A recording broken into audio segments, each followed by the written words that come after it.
Oh, it might be motion detecting. Yeah, but then it would have been. It would have already done it the last time. So one more try. One more try. One more try. And then when I finally figured it out, I said, there was a light bulb that went off in my head. Boom! No. Yeah, let's see if it works.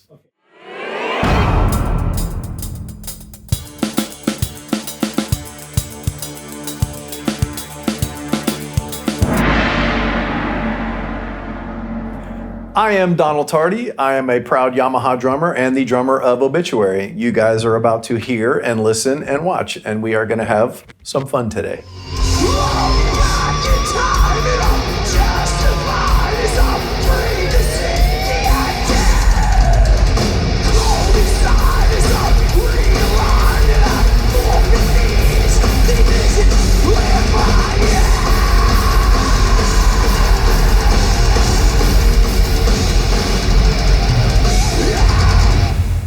So when you watch another drummer perform, what catches your attention? The things you expect from yourself, or rather aspects of drumming that are foreign to you? So things you never aspire to achieve but are just mesmerizing. Yeah, I'm a drummer, so of course I look at certain drum things, technical aspect of it, what their feet are doing, if I have that angle and I'm able to check out their technique. But I'm also a music fan, so I can also sit there as an innocent bystander and simply enjoy the band themselves, not just the drumming, but of course, as a drummer, you got that nerdy side of you that wants to be behind the drummer, and you want to see what his feet are doing and how he's playing his pedals and what kind of pedals they're playing. And same with simple things. How are they holding their drumsticks? How do they attack the snare drum? And just their volume, their overall, the volume that they are playing. Is it 100% giving it all they got? Is it laying back a little bit and being a 70% volume guy and until you need to be 100%? So it's all that. It's all the above. Okay, because sometimes when I watch drummers who are playing in metal and they are more of the tapper family, then I'm not really sold regardless of how perfect it is, because for me it's not a fit for the music. I need the physical thing of hitting really hard. If the music is like pounding and I see a guy that's just barely moving, sometimes it's not the real deal for me. And then it depends. When I see a jazz player, then that's the perfect thing to do, like play very dynamic. And that's something I cannot do. I'm a puncher, but then I can totally immerse into that. So this is what I meant with, are you more happy with things when drummers are like you, or when you see someone who is like totally different? Yeah. No, I appreciate when people are totally different. I have my style, and I'm a basic but solid performing drummer live. So I definitely like when I see somebody that's got finesse. The more technical the music, we know that they cannot give it 100% volume. When you're doing 1,000-mile-an-hour blast beats or 500-mile-an-hour feet, you have to take that in perspective with what music they're playing. Obituary, I'm lucky because it is that mid-tempo groove, John Bonham breaking drumsticks, and with every song. And that's almost part of my challenge, is that sometimes I start the show at 101% volume, and to try to continue that for the hour-long set list is always the challenge. And there lies the challenge of staying in shape and giving it all you got, but leaving enough for a great ending of a show. Yeah, it's like when you started the song way too fast. Yeah, and way too loud. And then, but I mean, if it's the whole show, you have to play at that amount of loudness. Otherwise, the sound guy is gonna kill you afterwards in the band as well. Yeah, and it's like I've always naturally been a pretty loud drummer. I rim shot my snare drum. It's an explosive sounding snare drum. Again, it goes back to the style of Obituary. I'm lucky because we have that style where it is not 1,000 miles an hour, so I am allowed to play loud and violent and powerful. But part of that challenge is if I'm naturally loud, sometimes an 80% volume, it actually makes sense because you're not breaking cymbals, you're not crushing drums too hard. And then you do have that 20% volume up towards the end of a song or towards the end of the show to really bring the crowd into feeling your excitement and the power of the drum set. So it's a challenging thing. I thought I always had it figured out, and I realize I still haven't figured it out with 40 years of playing drums, that I'm always telling myself, just start at 80% volume. Be calm, breathe, be cool. And when the song starts, I'm already dripping full of sweat with one song in and overplaying and overexcited. It's just my nature.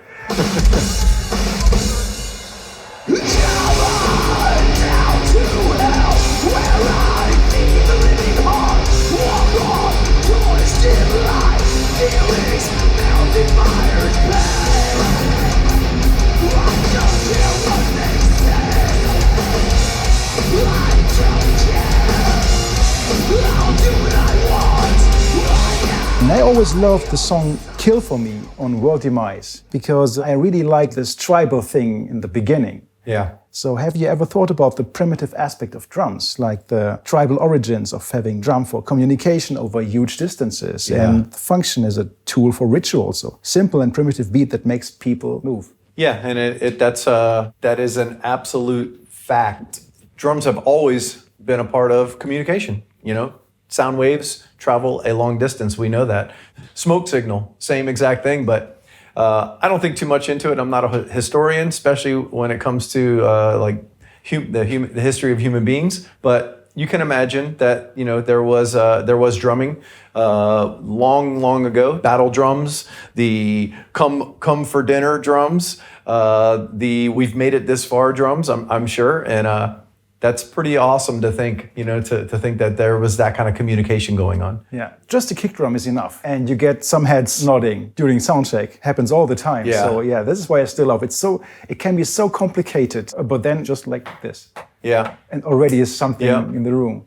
And with World Demise and Kill For Me, it was, the year was 1994. And so this is long before digital, we know. Trevor, actually, my guitar player, Trevor, found just some VHS tape of some primitive tribe somewhere in jungles somewhere, and it was a documentary on this tribe, and they were having their music ritual, and they were probably sipping some kind of potion and feeling good about themselves, and they were dancing and all playing these drums, and he recorded it somehow, and he brought it to the studio, and he showed it to me, and we just thought it was cool. It was very tribal. It kind of had definitely some tribal drum going on and with some weird flute whistle thing. And I was immediately like, we could write a riff like this. We could write a riff around that and have this at the beginning of a song. So that was one of those spur of the moments where he knew something would be kind of cool coming out of it.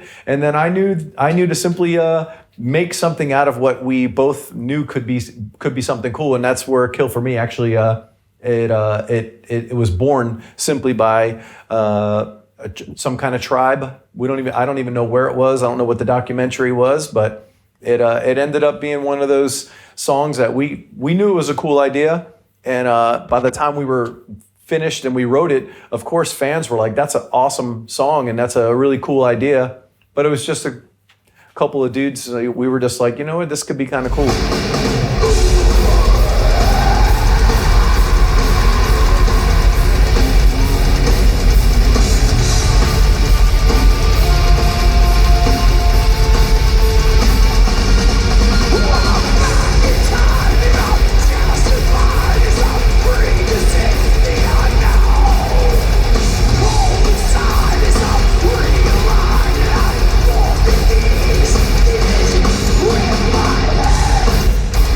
So you were a part of the death metal movement when many bands tried to be more and more extreme. However, as you already mentioned, Obituary never really jumped on that train. The more and more weirder, crazier, and groove was and is more important than blasting on the fast lane. So was it a conscious decision to stand out from the speed and technicality that many bands tried to bring to perfection? Yeah, I mean, I don't want to say it was a decision from the get-go. We were so young when we started that, we were finding our groove. We knew what we liked. We were not interested in blast beats. We were not interested in how fast can we play or how many rhythms can you put in one song. We were comfortable in our own skin from the very beginning. And once Slowly We Rot and once Cause of Death was that stepping stone that showed us what we are offering the world of metal. we knew that even though this metal scene was changing dramatically, bands were coming up with crazy riffs and tempos that were, running circles around my drums. But we just also knew that, after 3 decades now, we know that we're bigger now when it comes to what we have to offer the fans. Obituary is not just, one band member's idea of the next song. We know that it's an entity. We know it's a logo that people are, they're tattooing it on their bodies. They believe in it. They know what they want when they order and they wait for the new album. We just know that we're happy with our style. I believe that, if I write a drum beat and a riff and a song that I simply love, I think my fans are also going to enjoy it. And that is just one of those things where don't think too much about it. We are not the dudes to worry about what's going on in the world, what's going on in the other parts of the music industry. We don't even care what we did on the last album. We just write riffs when it comes to writing songs. And, keeping it simple is what we do well. Keep it simple, stupid, because, sometimes less is more. And I think we proved it on this new album, Dying of Everything. It's full of everything. It's got the fastest, beats per minute drums that I've ever attempted, but it also has what we want. We want the meat and potatoes. We want that groove, that mid-tempo Obituary style that people have grown to love. So it's one of those things where we didn't set out to do it, but we did write a classic Obituary album and very proud of it because of that. Yeah, when putting in the new record, I was super surprised by the first note. Like, what is this? Didn't expect that. Like, more like 1, 2, 3, 4. Yeah. No. It was... 3-4 years of writing the riffs and writing the ideas and coming up with the songs. It was a little over 5 years since the last album. So we had plenty of time to, get the ideas, get some riffs down, record them real quick, demo it, tuck it in our back pockets. And then when it was time for the album, we had plenty of ideas. So there was a very wide variety of songs simply because the amount of years that went by. And the pandemic, of course, put a stop to everything with not just the music industry, but with the entire world. So we had plenty of time to really just look at the songs that we thought were finished. And again, we are not rocket scientists. We're not writing the craziest riffs, but we did take the time to kind of dissect them, put them under a microscope and just look at them and go, is this basic song, is it finished? And sometimes we were like, it's awesome, let's move on. And sometimes it was the smallest, minute ideas that we added to a song. We said, you know what, after this bridge, how about a 4 drum fill into something that breaks down and breathes for a second, and like the song on the new album, War, it was simply that. I knew I wanted 4 drum fills, which we did. And then I kind of knew I wanted something to happen. I wanted it to breathe, and I didn't know what I wanted. I told Trevor, I'm like, just unplug your Stratocaster and play the riff with no amplifier, nothing. And we put a microphone super close to his strings of his guitar. And I told him, I said, just play the guitar like you do when you're just like tuning your strings. Just strum it. Don't try and chop. Don't do it. Just play it casual. And he did it. And we took that part and we put it straight in from the drum fills to a little breakdown for one riff. And then we kicked right back into the heavy groove. And immediately we were like, whoa. And we kept it. It was an instant thing where we're just like, you know what? Love it. And I think the fans are they're gonna like that. And of course, that's a big thing that people are talking about. Like it was some amazing idea, and it was so minute. But it was the luxury of taking our time with this album that we added a couple small little things like that. I think that made it from really good album to a great record. Yeah, and it helps so much if you are actually in the room with your guys, which you probably did, right? Yeah, we do. We're old school. There's no sharing files for laptop to laptop from one dude's house to the other. We are show up together, park your cars, crack a cold beer, and start writing riffs. We're creature of old habits. And I think that's a good habit to have, when it comes for us anyway, to writing meaningful songs and songs that aren't just file sharing, Yeah, one producer listened to 2 recordings of my band, same song. One was like the overdubbing thing, like I do my shit here and you do it at home in your studio. And one was just like a multi-track recording of our rehearsals.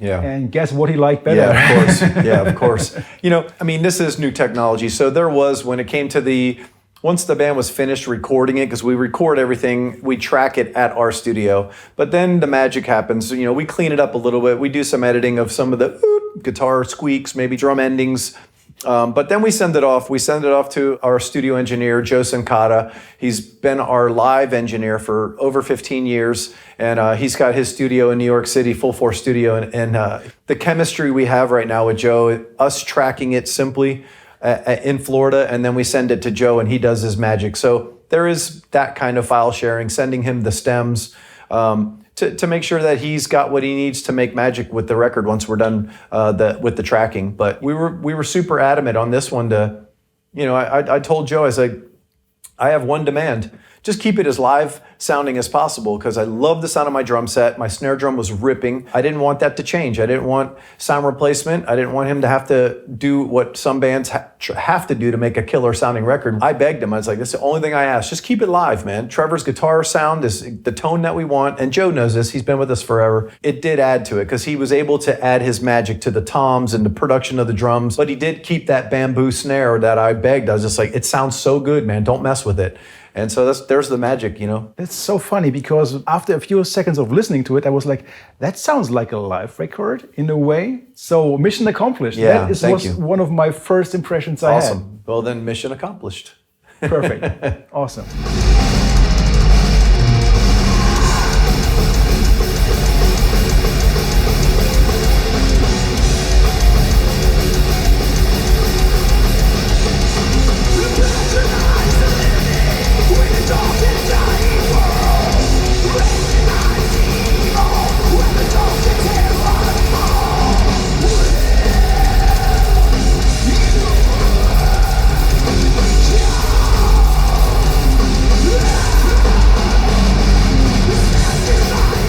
Say I really miss the days when death metal was an ever-flowing stream of creativity back in the early 90s. You had the occult, you had gore and fantasy and poems and violence and science fiction and jazz and fusion and even opera music, if you have like the Valtteri death metal symphony in Deep Sea, and even hip-hop and what have you. So how was it back then when being in this vessel on this crazy river? Yeah, I think we are, I don't know if it's, if we missed out or if we're lucky and it's fortunate that, again, we are simple dudes from Florida, that we just kind of did our thing. I especially did not dive too much into studying other bands, finding new music, finding all these bands, collecting their albums. I was a creature of my own world. I liked my John Bonham and my Led Zeppelin. Vinny Appice and Dio's albums are kind of like my Bible. Even though that was going on, I kind of sheltered myself, not on purpose, it's just the way I am.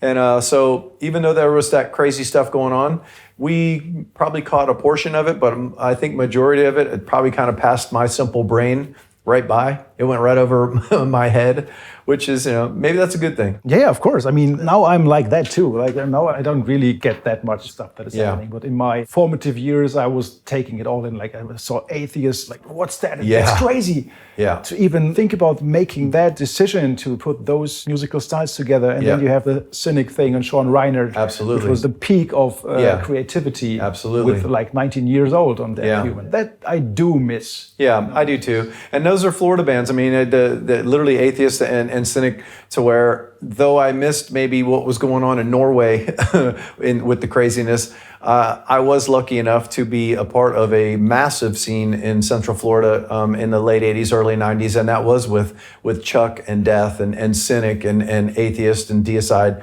The madness was going on around me, and I was aware of all that, but that's just because I was just my hometown, just doing shows with friends, and I was able to witness Sean Reiner at Morrisound. I remember walking into Morrisound just to say hi to those guys, and Sean was nowhere to be found. And I asked Scott Burns, I was like, "Where's Sean?" He's like, "He's in the guitar amp room," which I knew because I grew up at Morrisound, and it was the room the size of a closet. And he was just in there with just his bass drum and a snare drum. That kind of commitment to sit there and practice rudiments in bass drum, especially in the early 90s, that was unheard of for me. I would practice either with my band, but not just in a closet with a bass drum. That wasn't my style. But it was cool. It was very, very cool to see someone that devoted, that gifted, and that creative. Just awesome. Sean was a good friend of mine, and I was was blown away every time I was lucky enough to stand there and watch in real time, in real person, to see his drumming, because fantastic, unbelievable.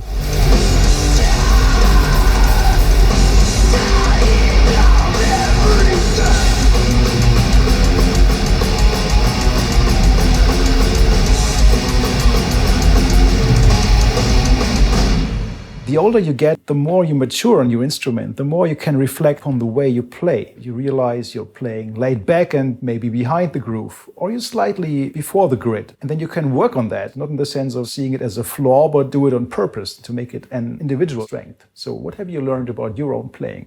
Yeah, I mean, and it has been a long time. Obituary's been a band going on 34 years, but, I was a drummer for years before that, because I was just completely blown away by drums as a child. And I wanted to be a drummer, and I became a drummer at a super young age just by pure love of it. But yes, after so many years of being in the band, after countless sessions in the studio, so many songwriting opportunities, so many performances on stage, you do learn many things, not just how to play that song and go from point A to the end of the song without a mistake. It is about taste. It is about flavor. It is about being relaxed. And one thing with Obituary, from a very early part of our career, it was one of my live engineers, Dave Nichols. Everyone called him Big Shirt. And he brought it up to me when I was only 23 years old. And he said, DT, he said, do you realize that when you play, even and somehow the band follows you, that you're not just boom, on the downbeat, you're all boom, wah. There's always a little hesitation on your downbeat to one. And I kind of knew that, but until a human told me that, I was like, I didn't really realize it. But then that was 20 something years ago. And now when I do hear Obituary, like when there's video of us, I do see that. And there is something about this band after 3 decades with Trevor and myself and my brother performing together, that it's an unspoken kind of language where, yes, there is hesitations before the downbeat, especially on certain grooves and certain slow parts that I can't explain it. I don't know how we began it. I don't know how we do it without a kind of click track or anything, but it goes back to, just learning your instrument. Over the years, I've learned so much of staying calm is like the most important part. And we discussed that early on, that overplaying, over loud, too much, gripping too hard, playing too fast, it's a flaw. And you start learning that after so many years of playing your instrument. You really do learn how to play behind the cowbell by that one split second. And a lot of new musicians, young musicians, probably, they say, I don't understand. A click is a click. Don't you just play, you hope you're dead on the grid? Well, you do when you're playing your bass drum part, but when you're playing these pauses and the really killer punches in and out of parts, it is, if you do look at it, scientifically, if you zoom in close enough, you'll see that kick drums and cymbal hits are actually a little bit behind the cowbell. And it's not a flaw, that's actually a talent, and that's an acquired emotion. It's something that, for me, naturally, it came natural. Even in my 20s. And so now 25 years later, I'm still perfecting it. I don't think it'll never be perfect, but because there's always more to learn as a musician. But it's a very interesting aspect of being not just a musician, but being a band member, because the rest of the band has to follow you. And if they're not, the whole band sounds like you're making a mistake. But Obituary has somehow almost perfected it to where so many fans' compliments and comments are like, you guys are so... there's that hesitation, and it's so tight and everything is together, but it's not to the grid. It's kind of by design. Somehow the cavemans have started to figure it out.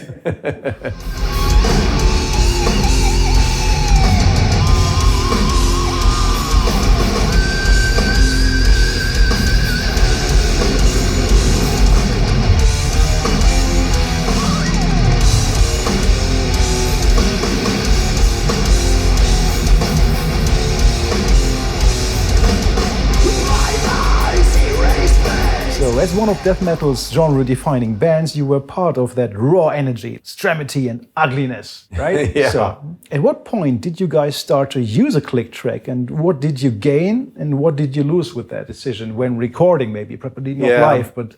Yeah, good question, because Obituary started in the primitive days of death metal. This was when the first album was 8-track. It was where you had 6 microphones around the drum kit. Once I was happy with my performance, and we all agreed that I did it good enough as a child. You're still in the band? And I'm still in the band. You would then bounce those 6 tracks down to 2 stereo tracks. Then you open up 4 tracks for the guitars. When you're done with those and they perform well, you'd bounce those 2. Once the volumes are set, there's no going back. So we're the band that we were one of the first bands to go from 8-track. Then, of course, it was 24-track recordings, but it was still all analog.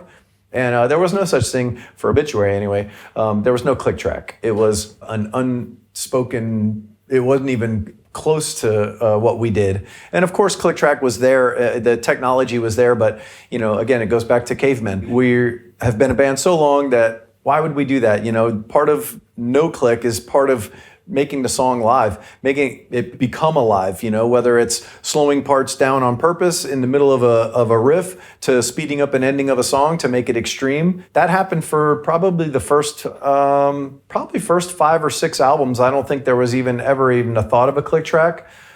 Click track entered my life when we decided to spend the money and put the investment in the Pro Tools rig, and that was for Executioner's Return. That's when we had our studio and we were running Pro Tools, and that's when we realized click track's a good thing, because when you're trying to fix some stuff, when you're on a grid, you can fix guitar riffs, you can fix some drum endings and stuff like that. So it entered our lives for the last several albums now, maybe 4 albums. But the first 20 years of our career, there was no such thing.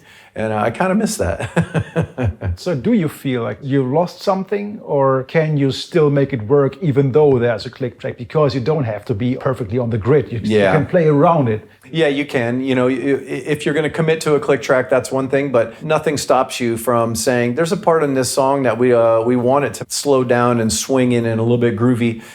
So you simply get rid of it. And then you have to just make sure you perform properly. You play your instrument well, and the band is playing all the punches and pauses and stuff well, because you now are not going to ask an engineer, hey, start sliding stuff around, because that's when you get punched in the face by the engineers if you're not on a click. So you can also do grid, but again, that's a little too much, slowing stuff down and still trying to play to a click. I know bands do that, but not Obituary.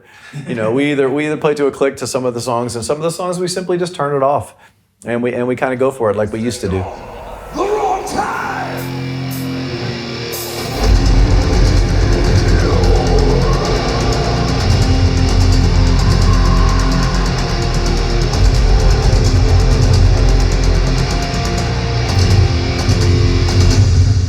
How do you approach material that is being presented to you, and what is your contribution to the songs? Are you rather analyzing the material, or do you just play what fits the music? And how are you involved in riff structure?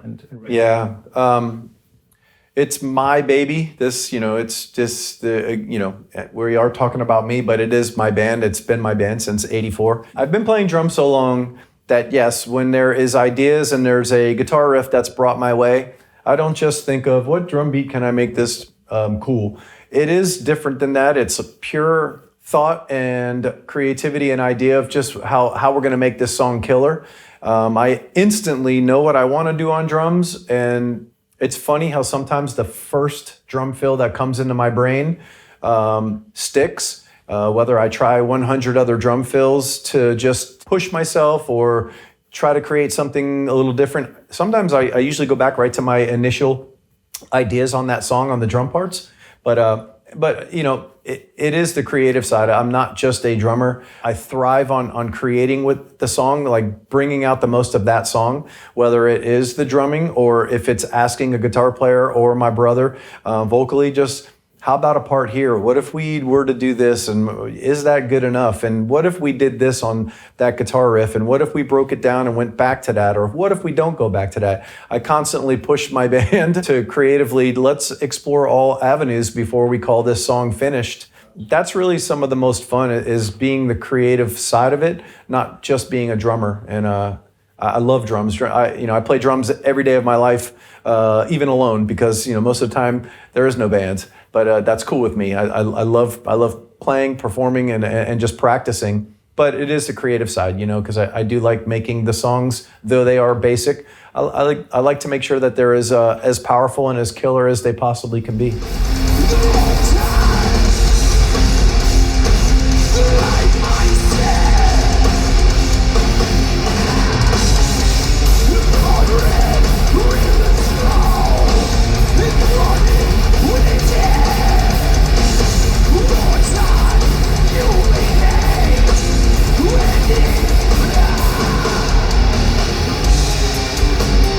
There are a few videos where you can see atheists rehearsing, and Paul Masvidal of Cynic is one of the folks watching, or Morbid Angels' Pete Sandoval is practicing right next to Nocturnus. And you've met quite a few drummers in your life. How was the exchange of techniques and new ideas? And you said you've seen Sean, yeah. But there must have been some exchange in talking about how do you do that, and let me look if I can do that, or like no osmosis at all, or how was it? You know what? I mean, like with me, I know my style and my skill and my boundaries.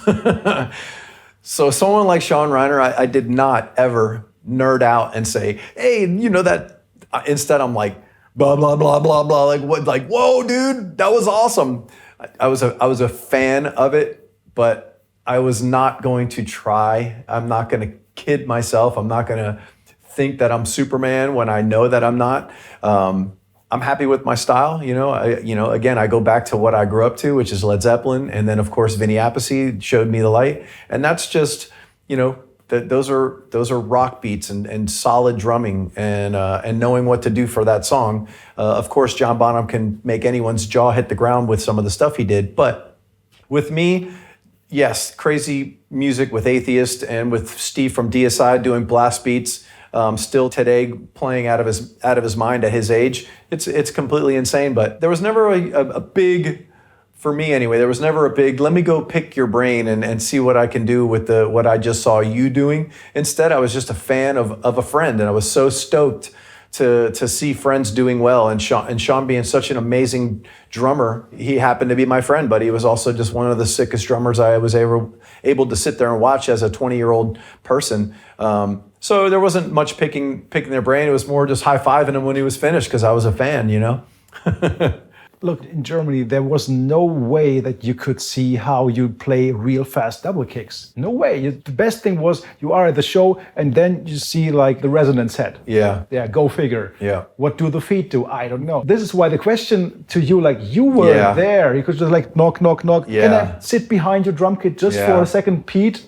Yeah, and you know, at a very early age, because I started as a single bass drummer. I mean, we're talking about early 80s, 82, 83, 84 is when I was learning AC/DC and drums. Then when all of a sudden I saw people playing double bass, I just remember riding my bicycle home and crying, going, I'll never learn how to do that. I don't even know what my left foot does besides kind of do something with hi-hat.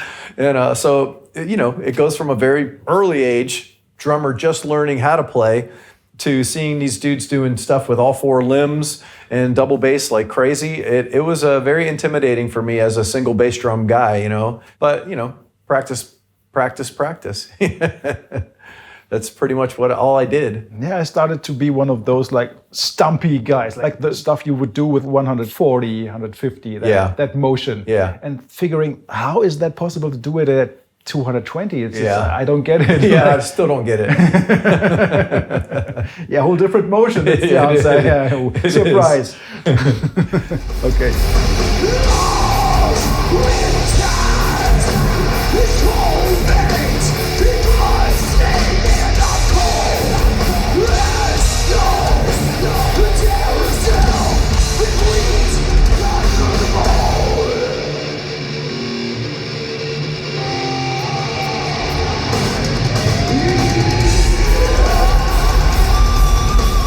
How was your first experience of being recorded in the studio like? Really, the first time you entered the 8-track recording you did. Time was money back then. It must have been quite different, right? Yeah. The first entering the studio, I was just a child. It was 1985.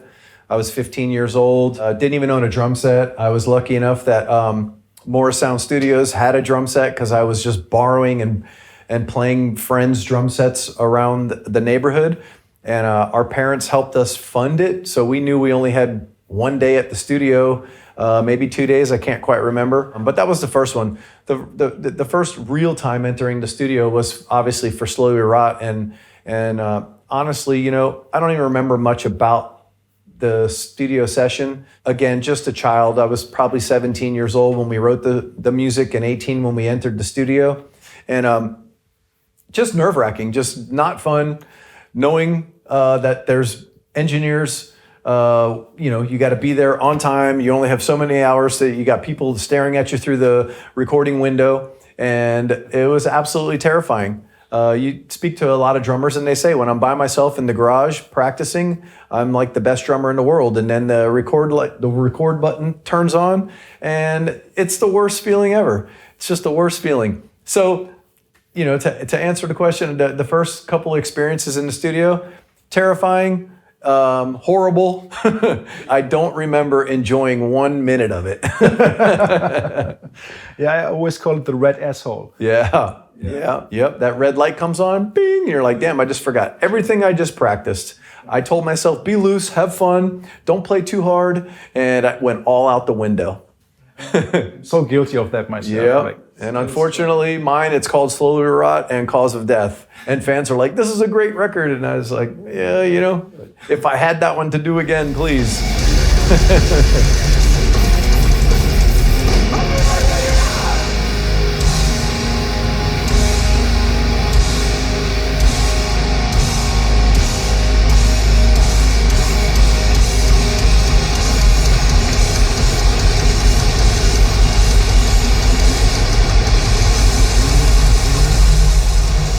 All right, you guys, this was Donald Tardy. I thank you very much for being a part of this with me. I hope I shedded the light on some good, some bad, and some obituary. Thanks a lot.